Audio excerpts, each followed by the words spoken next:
One of the things that was really impactful for me, I think it was Gamers Outreach, I think was the group, was talking to their founder on the phone. And one thing he shared with me was in high school esports. He said 80%, 80% of kids in high school who are joining a high school esports team have never been in a team atmosphere before. One of the things that was really impactful for me, I think it was Gamers Outreach, I think was the group, was talking to their founder on the phone. And one thing he shared with me was in high school esports. He said 80%, 80% of kids in high school who are joining a high school esports team have never been in a team atmosphere before. And that is tremendous because of course there are the things that come along with competition and team and building character, right? You're working hard towards a goal, you're working together, the benefits of winning, learning how to lose, right? Mm-hmm. Sportsmanship, etc. But if you break it down to just one simple thing, which I think is so important, is just camaraderie, right? Yeah, it's community. As we become more digital, we know that there is something within us that just requires that in-person interaction, no matter how digital we get, right? Yeah. That's why we see at these events, everybody getting together like Comic-Con and E3 and these things, right? Yeah, it's why Zoom meetings have become the new normal, is because we have a desire as people to see another face. And it's why we're not satisfied with Zoom meetings. It's why nobody's respecting COVID restrictions because everybody has a need to get together.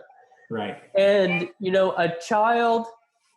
a young person who has no other way to meet people, being on a team, that could save a life, Having somebody that you can relate with, that you can share things with, you speak the same language, you laugh at the same jokes, you identify, you can do things together.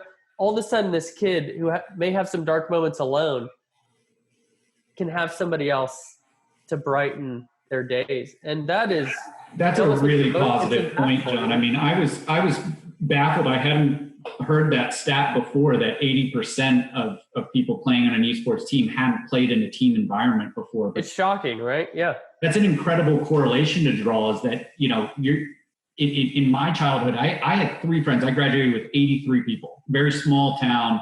And I had 3 good friends, suicide, it's just one of those things that is a part, unfortunately, of that childhood experience. Is if you're bullied or you're not in a team atmosphere and you don't get an opportunity to experience and deal with adversity. I mean, that's what we're talking about with sports for those that play it. Like, one of the benefits of sports is learning how to lose and gaining a sense of humility, overcome and achieve. And then it makes winning all the better. Right. And when you think about somebody that's maybe not athletic, right, then maybe that opportunity. So I've always, I agreed in a way, and on a similar vein said that, esports is giving a voice to a disenfranchised group of people. Yes. That missed out on that, that traditional sports mix of their life. And I think that's a great point.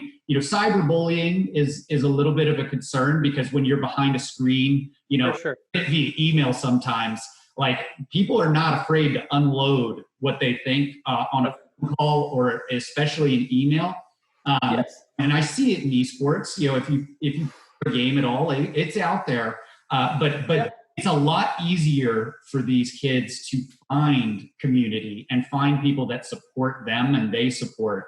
So getting in with a team, and that is something that I think needs to come forward a little bit more. We need to be louder about. So that's a great point, John.